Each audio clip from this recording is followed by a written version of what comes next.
স্বাগত জানিয়ে শুরু করছি আজকের সৌভাগ্যের সূচনা অনুষ্ঠান। আমি আপনি কেউই কিন্তু পারফেক্ট নই।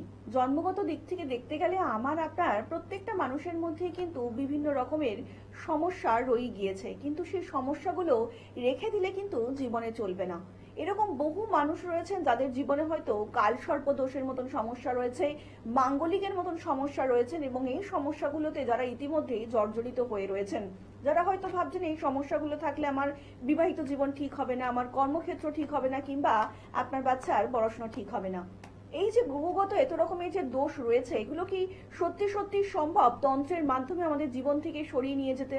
কিংবা আমরা কি সত্যি সত্যি সক্ষম হব এই সকল ত্রুটি বিচ্যুতিগুলোকে সরিয়ে দিয়ে জীবনে এগিয়ে যেতে? আমরা কিন্তু সেই প্রশ্নের উত্তর খুঁজছি, এবং এই প্রশ্নের উত্তর যিনি সঠিকভাবে সঠিক প্রেডিকশনের মধ্যে দিয়ে বলে দিতে পারেন, তিনিই হচ্ছেন মাতৃসাধক এবং তন্ত্রজ্যোতিষ বিমল মুখার্জি। জীবনে সমস্যা আসবে, সেই সমস্যার সঠিক সমাধান যিনি করতে পারেন, তিনিই হচ্ছেন তন্ত্রসাধক বিমল মুখার্জি। আমরা আজকের অনুষ্ঠানে আরো একবার দাদাকে স্বাগত জানিয়ে নেব। দাদা, অনেক স্বাগত আজকের অনুষ্ঠানে আপনাকে। ওম ত্র্যম্বকং যজামহে সুগন্ধিম পুষ্টিবর্ধনম উর্বারকমিব বন্দনা মৃত্যুর্মুক্ষীয়মামৃতা। নমস্কার দর্শক বন্ধুরা। দাদা, ইতিমধ্যেই আমরা বহু মানুষের বহু ফোন পেয়েছি, এবং প্রত্যেকটা মানুষের ফোনের থেকেই আমরা যে কটা না বেছে নিয়েছি সেটা হচ্ছে যে অনেক মানুষ বলছেন আমাদের জীবনে কালসর্পের মতন দোষ রয়েছে, মাঙ্গলিক দোষ রয়েছে, কিংবা আরো যে সকল গ্রহগত ত্রুটি বিচ্যুতিগুলো রয়েছে, তারা হয়তো ভাবছেন যে এই সকল ত্রুটি বিচ্যুতিগুলোর জন্য তারা জীবনে এগিয়ে যেতে পারছেন না। তো এই সকল ত্রুটি বিচ্যুতি কি তন্ত্রের মধ্যে দিয়ে সমস্যার সমাধান করা সম্ভব? যদি একটু দর্শকদেরকে জানান। দেখো, প্রথমে বলছি, জন্মছকে কোনো একটা গ্রহ যদি বসে থাকে, কোনো একটা খারাপ পাপ গ্রহ বলো, শুভ গ্রহ বলো, যেই থাকুক, ঠিক আছে, সেই তাকে কিন্তু জ্যোতিষের মাধ্যমে স্টোন দিয়ে বলো বা মন্ত্র বলো বা ইয়ে বলো, সাথে এটাকে প্রতিকার করা যায়। কিন্তু একের অধিক সমষ্টিগত কোনো গ্রহের মাধ্যমে, মানে একের অধিক 2-3টে গ্রহ একসঙ্গে যদি কোনো একটা রাশিতে বসে থাকে এবং সে যদি একটা দোষের সৃষ্টি করে, যোগ সৃষ্টি করে, ঠিক আছে, তখন কিন্তু সেটা জ্যোতিষে এই যে রত্ন দিয়ে বলো বা কিছু দিয়ে এটা সম্ভব হয় না। তখন কিন্তু এই তন্ত্রের মাধ্যমে তার একটা প্রতিকার করার দরকার হয়, ঠিক আছে। ওই যে তুমি বললে মাঙ্গলিক, ঠিক আছে, মাঙ্গলিক কিন্তু ধরো আমি মাঙ্গলিকের তো অনেকগুলো ব্যাপার আছে। সব মাঙ্গলিকের মানে এমন মানে এরমই নয় যে মাঙ্গলিক থাকা মানেই যে খুব প্রবলেম, এরকম কোনো ব্যাপার নয়, ঠিক আছে। মাঙ্গলিক কখন খারাপ হচ্ছে, ওই যে সমষ্টিগত ব্যাপারটা হচ্ছে, ধরো ধরো আমি তোমাকে অষ্টম ঘরে মঙ্গল বসে আছে, ঠিক আছে, সেখানে শনি দৃষ্টি রয়েছে, ঠিক আছে, আবার সেখানে গিয়ে রাহু জুড়ে বসেছে, ভেতরে বসে আছে, ঠিক আছে, তখন কিন্তু এই অষ্টম ঘরে অষ্টম ভাবে যে মঙ্গল, যে মাঙ্গলিক সৃষ্টি হচ্ছে, সেটা কিন্তু ওই যে ওই যদি কোনো জাতিকার জন্মছকে এটা থাকে, সেক্ষেত্রে তার যখন বিবাহ হবে, সেই বিবাহে যার সঙ্গে হবে তার কিন্তু স্বল্প আয়ু হবে, ঠিক আছে। এটা কিন্তু মাঙ্গলিক। কিন্তু আবার মাঙ্গলিকের দিকে ধরো ধরো সপ্তম ঘরে মঙ্গল বসে আছে, সেখানে মঙ্গলকে হয়তো বৃহস্পতি দৃষ্ট করছে, দেখছে, দৃষ্টি দিচ্ছে, ঠিক আছে, সেক্ষেত্রে কিন্তু মাঙ্গলিকের কিন্তু কোনো রকম তোমার প্রবলেম হবে না, ঠিক আছে। সুতরাং সমষ্টিগত কোনো যদি গ্রহরা মিলে যদি কোনো একটা দোষ সৃষ্টি করে, সেক্ষেত্রে কিন্তু তোমার ওই ওটাকে দোষটাকে কাটাতে হয় তন্ত্রের মাধ্যমে, ঠিক আছে। এবং তন্ত্র এমনই একটা অদৃশ্য হলেও, আমি তোমাকে বলতে পারি যে অদৃশ্য হলেও কিন্তু তন্ত্র কিন্তু একদম সত্যি। তন্ত্রর মাধ্যমে কিন্তু যদি এসব কাজ ছাড়া, তো তন্ত্রর মাধ্যমে তো আর অন্য কিছু করে এছাড়া অন্য কিছু ভাবে তো হয় না। ধরো এটা যদি মাঙ্গলিক থাকে, এই ধরনের লাল পলা পড়লে কিছু হবে হবে না। লাল পলা তুমি যদি এত বড় একটা পাথরও পড়ে নাও, তাও কিন্তু এতে কিন্তু কোনো কাজ হবে না। কিন্তু সেক্ষেত্রে দরকার এই এই যে আমি যে অষ্টম ঘরে যে মাঙ্গলিক বললাম, এই যে কাল সর্পকে কোনো তোমার ইয়েতে হবে, এই কোনো স্টোন বা কোনো ইয়েতে ইয়ে হবে কাল সর্প, যেমন 20 যোগ ধরো, ওখানেও ধরো শনি চন্দ্র 20 যোগ, ঠিক আছে, মঙ্গল শুক্র, এই যে কতগুলো যে দোষ সৃষ্টি করে, এই যে গ্রহণ যোগ বলো, রাহু যার সঙ্গে বসে থাকবে,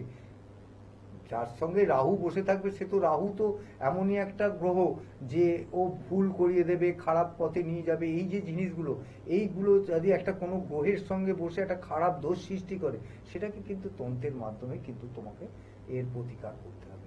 এগুলো কিন্তু জ্যোতিষের ওই জ্যোতিষ দিয়ে তো বিচার করতেই হবে, জ্যোতিষ দিয়ে বিচার করে, জন্মছক দেখে জ্যোতিষে বিচার করেই তো তারপর তন্ত্রের মাধ্যমে এটাকে প্রতিকার করতে হয়। সুতরাং জ্যোতিষ তো দরকার। এখন ব্যাপার হচ্ছে দুটো জিনিসকে কম্বাইন করে কিন্তু একটা প্রতিকার হয়।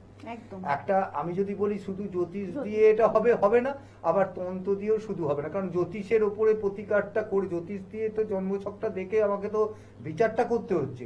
সুতরাং জ্যোতিষকেও যেমন দরকার, তন্ত্রকেও কিন্তু একই রকম ভাবে একটা যে কোনো বিষয়, যে কোনো দোষকে প্রতিকার করতে গেলে দুটোকেই কিন্তু ভালো করে বিচার করে তবে কিন্তু কাজটা করতে হবে। প্রত্যেকটা মুহূর্তে দাদা কিন্তু এটাই বলতে চাইছেন, জ্যোতিষ শাস্ত্র এবং তন্ত্র সাধনা এই দুটোই কিন্তু মানুষের জীবনে একে অপরের পরিপূরক এবং দুটোই কিন্তু অঙ্গাঙ্গিকভাবে জড়িত।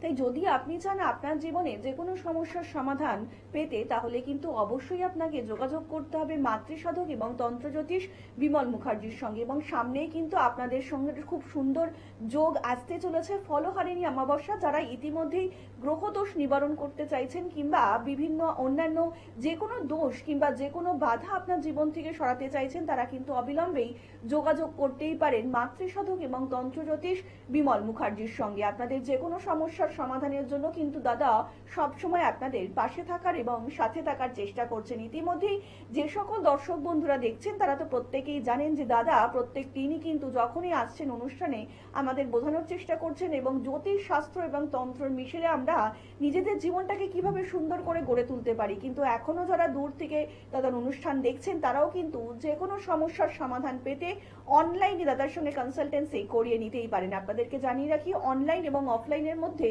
কোনো পার্থক্য নেই। আপনারা কিন্তু অনলাইনেও যেরকম দাদার কাছে প্রশ্ন করবেন, আপনার সমাধান কিন্তু অবশ্যই করে দেওয়ার চেষ্টা করবে মাতৃসাধক এবং তন্ত্র জ্যোতিষ বিমল মুখার্জি। এবং তার জন্য আপনাদেরকে ডায়াল করতে হবে 8100684023 নাম্বারে, তাছাড়া 9674030404 নাম্বারে আপনারা অবিলম্বে যোগাযোগ করতেই পারেন। তাছাড়া কিন্তু আপনারা দাদাকে পেয়ে যাচ্ছেন সোমবার দিন শিয়ালদায়, মঙ্গলবার দিন ব্যারাকপুরে, বুধবার দিন শোভাবাজারে, বৃহস্পতিবার কালীঘাটে, শুক্রবার বর্ধমানে, শনিবার মেচেদা কিংবা দক্ষিণেশ্বরের চেম্বারে, রবিবার চন্দননগর ও চুচুড়ার যে কোনো একটি চেম্বারে আপনারা পেয়ে যাচ্ছেন মাতৃসাধক এবং তন্ত্র জ্যোতিষ বিমল মুখার্জিকে। মনের মধ্যে আস্থা এবং বিশ্বাস থাকলে অবশ্যই আপনাকে আসতেই হবে বিমল মুখার্জির কাছে। আর দাদা আমাদের কিন্তু সময় একদমই শেষ, তো যেতে যেতে দর্শকদের কি বলতে চাইছেন? একদম। ওই যে তুমি যেটা বললে যে তন্ত্রের ব্যাপারে, এই যে তন্ত্রের ক্রিয়া করার পর ধরো কোন একটা মাঙ্গলিক কাটিয়েছে কেউ, ঠিক আছে, তন্ত্রের প্রতিকার করেছে, মাঙ্গলিক কাটিয়েছে, সেক্ষেত্রে কিন্তু ধরো ধরো সপ্তম ঘরে যদি মঙ্গল বসে থাকে, সেক্ষেত্রে ক্রিয়ার পর মাঙ্গলিক ক্রিয়ার পর কিন্তু সপ্তম ঘরের মঙ্গল কিন্তু অষ্টমে যাবে না বা ষষ্ঠে আসবে না। মঙ্গল কিন্তু সপ্তমে ছিল, সপ্তমে বসে পড়ে থাকবে। কিন্তু তোমার যে মঙ্গলের যে প্রভাবগুলো, প্রত্যেকটা রাশির ওপরে যে মঙ্গলের প্রভাব, সেই প্রভাবটা কিন্তু যে কমছে, প্রভাবের ফলে যে তোমার যে কাজগুলো আটকে ছিল, সেই কাজগুলো যে তোমার পুরো ভালোভাবে কমপ্লিট হয়ে যাচ্ছে, এটা কিন্তু তুমি বুঝতে পারবে যে তোমার কাজটা হচ্ছে, ঠিক আছে। তাহলে তখনই বোঝা যাবে যে মাঙ্গলিক যে কাটিয়েছি আমি, সেই কাটানোটা আমার ভালো হয়েছে কি খারাপ হয়েছে, এটা কিন্তু আমি বলতে। আর একটা জিনিস ব্যাপার হচ্ছে এই যে তন্ত্রক্রিয়া যেটা তুমি বললে, তন্ত্রক্রিয়া করতে গেলে একটু ধৈর্যের দরকার হয়। যেটা হচ্ছে আমরা সাধারণত, আমি অন্তত বলি যে তন্ত্রক্রিয়া যে আজকে বললাম কালকেই কাজ পাবো সেরকম কিন্তু হয় না। তন্ত্রক্রিয়া করতে গেলে, যে কোনো তন্ত্রক্রিয়ার কাজ পেতে গেলে 21 দিনের থেকে শুরু হয়।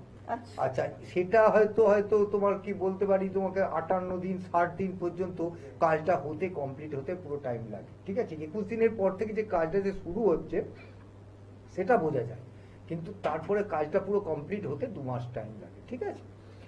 প্রত্যেকটা মুহূর্তে যখনই দাদা লাইভে আসেন তখনই কিন্তু এটাই বোঝানোর চেষ্টা করছেন আমরা জ্যোতিষ শাস্ত্র এবং তন্ত্র সাধনার মধ্যে দিয়ে কিভাবে নিজের জীবনটাকে একটু সুন্দর করে গুছিয়ে নিতে পারি। এবং সামনেই কিন্তু খুব সুন্দর একটা অমাবস্যার যোগ আসছে, তাই যারা যারা একটু চাইছেন নিজেদের গ্রহদোষ নিবারণ করতে এবং নিজের জীবন থেকে সমস্যা দূর করতে, তারা কিন্তু অবশ্যই যোগাযোগ করতে পারেন মাতৃসাধক এবং তন্ত্র জ্যোতিষ বিমল মুখার্জির সঙ্গে। আর আজকের মতন অনুষ্ঠান কিন্তু আমাদের এখানেই শেষ করতে হচ্ছে এবং কথা দিয়ে যাচ্ছি আপনাদের সকলের সঙ্গে দেখা হবে আগামী পর্বে। সকল অনেক ভালো থাকবেন। নমস্কার।